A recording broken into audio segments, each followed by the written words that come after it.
Welcome back viewers. और हुसैन थेबो हमारे साथ मौजूद हैं। जब हुसैन भाई होते हैं यहाँ पर तो फिर बहुत सारे कहके लगते हैं, बातें होती हैं, ज़ूमानी बातें भी हो जाती हैं पॉलिटिशियंस के लिए ख़ास तौर पे। तो पॉलिटिशियंस बड़ा जिनको शौक़ से देखते हैं और ख़ास तौर पर जो यूनिफॉर्म ऑफिसर्स हैं उनको ये जो है वो ज़्यादा पसंद करते हैं।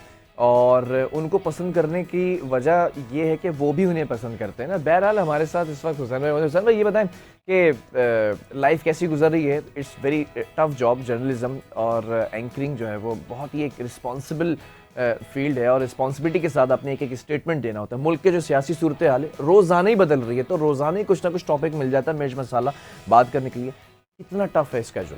देखिए जी, ज़िंदगी में ना अगर आप कोई भी काम कर रहे हैं और आप उसमें 100% नहीं दे रहे हैं तो you are a fail person. तो इसी तरह से जर्नलिज्म में भी अगर आपके पास इंफॉर्मेशन नहीं आ रही है, आपके पास नॉलेज नहीं है, आपके पास अंदर की खबर जिसको हम कहते हैं अगर वो नहीं है, खबर की असल खबर, खबर की असल खबर। अच्छा, खबर की असल खबर आपको कैसे मिलेगी? जब आप सोशलाइजिंग करेंगे, आप लोगों में उठेंगे बैठेंगे, आपको लोगों से इन्फॉर्मेशन आएगी। अब उसके लिए आपको क्या चाहिए? उसके लिए आपको टाइम चाहिए। आप टाइम स्पेंड करते हैं, लोगों से मिलते हैं, गपशप करते हैं, फ़ोन पे बात करते हैं, तो ही आप अपना कंटेंट जो है ना दिन निकल जाता होगा वो प्रॉपर तरीके से वो आप मुझसे बेहतर जानते हैं कि वो जब कंटेंट आपको रिसीव करना होता है तो मुख्तलिफ एंगल से आप कर रहे होते हैं। और जर्नलिज्म जो है ना ये एक इबादत है।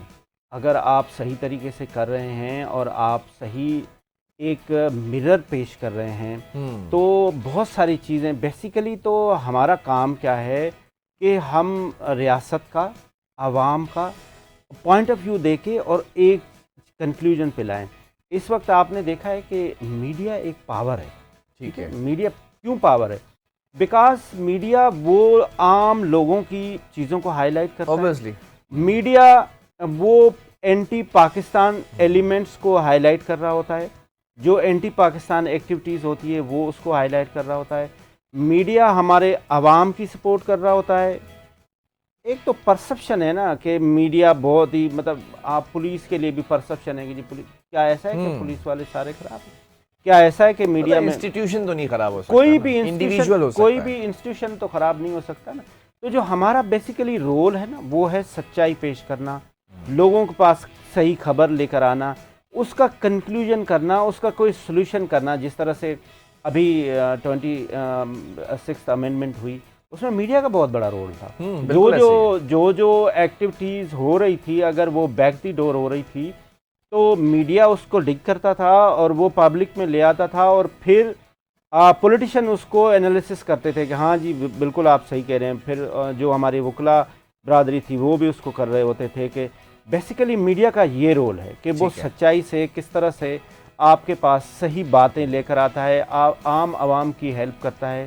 ठीक है, अपने इतनी सारी चीज़ें, जब ज़्यादा सच बोलना भी अक्सर मुश्किल हो जाता है। कभी ऐसा हो कोई थ्रेटनिंग कॉल आई हुसैन थेबो को? आती रहती है, मतलब क्या करते हैं हम फॉर एग्जांपल मैंने हालिया जो है वो ये पाकिस्तान रेंजर्स के साथ मिलके मैंने बहुत वाटर बोर्ड के साथ काम किया। ये जो एंटी स्मगलिंग पानी का हो रहा था इस पे मैंने काम किया। जो इलीगल हाइड्रेंट्स थे वो ख़त्म हुए। अभी प्रॉबेबली आपके पास ये खबर होगी कि पाकिस्तान रेंजर्स सिंध ने बड़ा ज़बरदस्त इस पे काम किया है वाटर बोर्ड के साथ। भाई मैं मेजर जनरल अजहर वक़ास साहब की बात करूं, अगर तो कराची के अंदर जितने इलीगल हाइड्रेंट्स थे, ख़ास तौर पर अगर मैं कोरंगी के अंदर, जुमा गोट के अंदर और आगे पीछे जो इस वक्त सफूरा की तरफ जो जितने भी इलीगल हाइड्रेंट्स थे उनको बिल्कुल तोड़ दिया, खत्म कर दिया। नॉट ओनली कोरंगी, आप साइट एरिया पे चले जाएं, पूरे जितने भी कराची में इलीगल हाइड्रेंट थे और अब वो लोगों को उसका समर भी मिलने शुरू हुआ है और लोगों को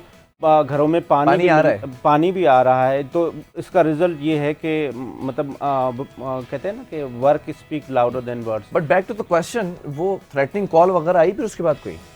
अब मैं वही उसी पे अर्ज कर रहा था कि ऐसे हम बहुत सारे प्रोग्राम कर रहे होते हैं तो वो आते रहते हैं, हम उसको सुनते ही नहीं है। हम कहते हैं भाई ये मुझे तो लगता है दीज आर द मेडल्स, वो जो हम छाती पे लगा के घूमते हैं। ठीक है ना भाई, एक दिन अल्लाह के तरफ जाना है, मतलब क्या आपसे बैठ के हम डरें? जो होना है वो देखे जाएंगे।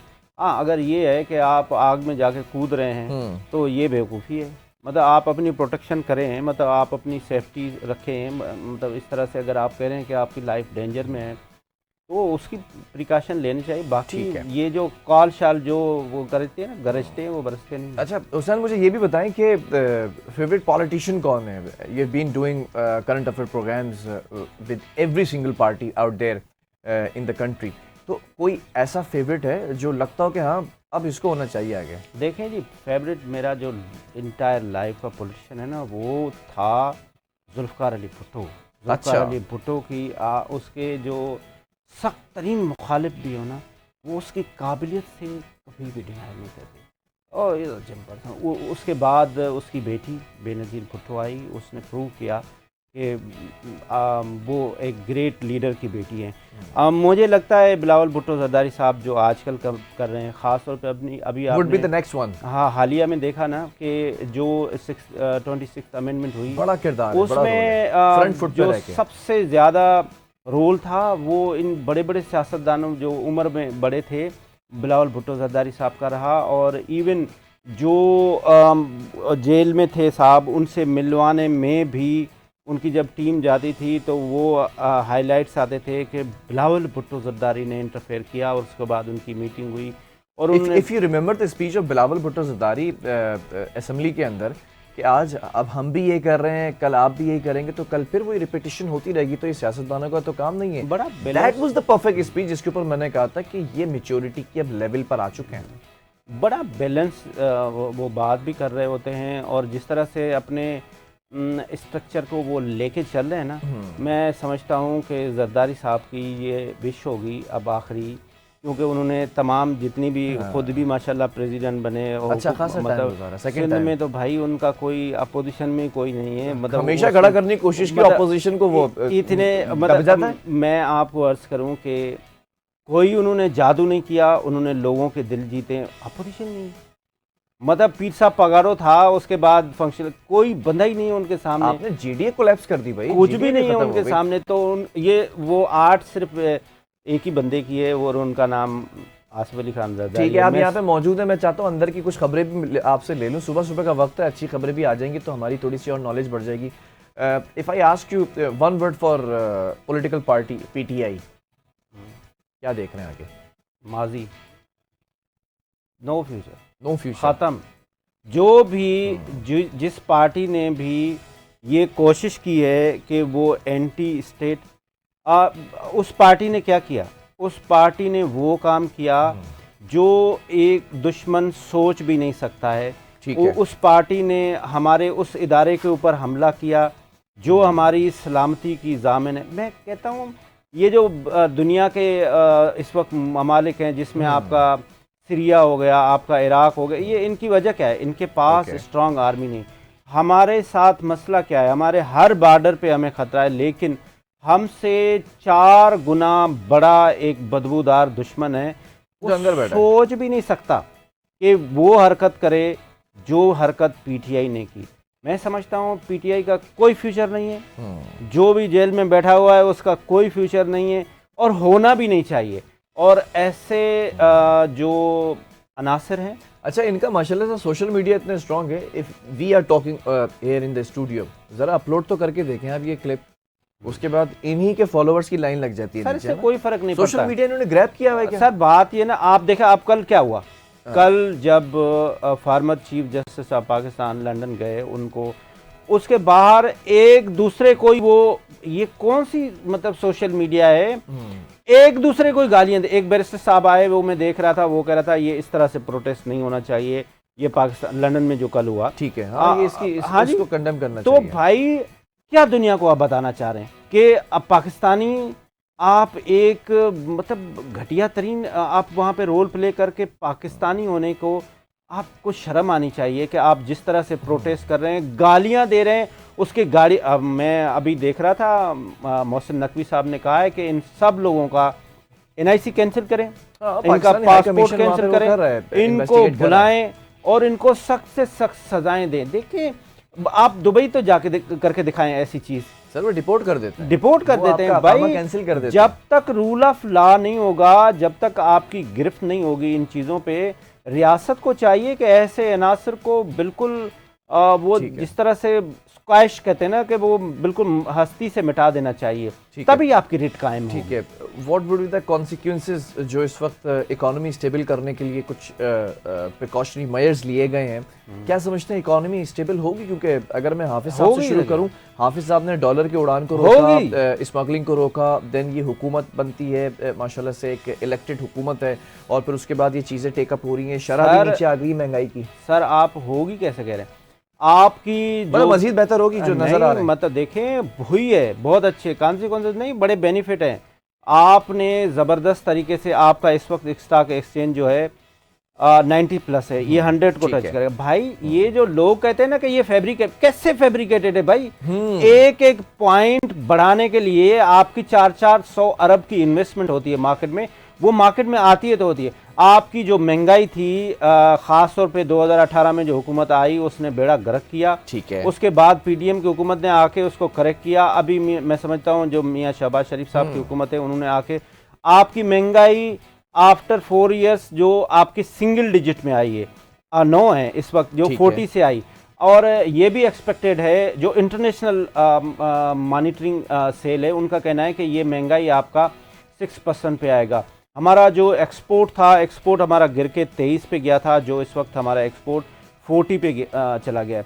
हमारा सबसे बड़ा मसला था कि हमने इंपोर्ट के ऊपर कोई लगाम नहीं डाला था। जो हमारा इंपोर्ट 80 पे चला, $80 बिलियन पे चला गया था, मतलब बेहतरी आ रही है, वो हम 43 पे ले आए हैं। तो बहुत अच्छे तरीके से बेहतरी आई है। और जिस तरह से ख़ास तौर पे SIFC काम कर रही है, SIFC के प्लेटफॉर्म पे जो काम हो रहा है, बाहर से FDI आ रही है। इस वक्त भी हमारे वज़ीर आज़म सऊदी अरब में, सऊदी अरब के बाद वो कतर जाएंगे और वहाँ से इन्वेस्टमेंट ज़बरदस्त किस्म की इन्वेस्टमेंट आएगी और इसी तरह से पाकिस्तान बेहतर। ठीक है, दामन वक्त में गुंजाइश इंतहाई सुकड़ कर ख़त्म हो चुकी है। I just want to ask one interesting question, क्योंकि आपने जो बातें की हैं, जो चीज़ें की हैं, उस तमाम पॉलिटिशियंस के साथ आपका रब्ता रहता है।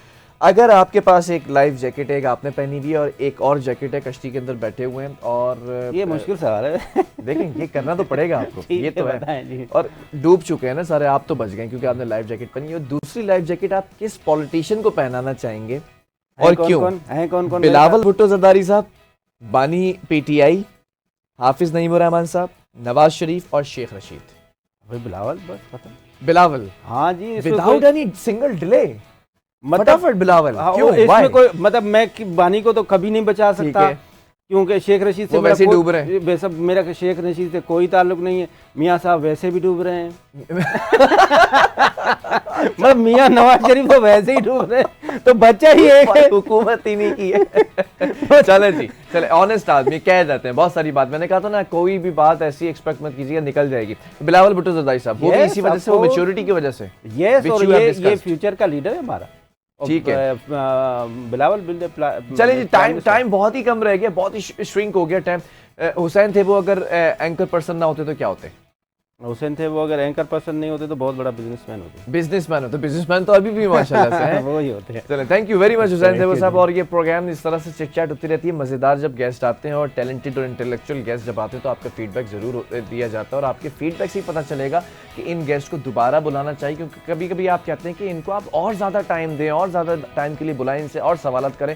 अक्सर ऐसा होता है कि क्वेश्चन आप देखते हैं। बहरहाल प्रोग्राम क्या ख़त्म हुआ। अपने मेज़बान बिलाल खान को दीजिए इजाज़त। अल्लाह हाफ़िज़।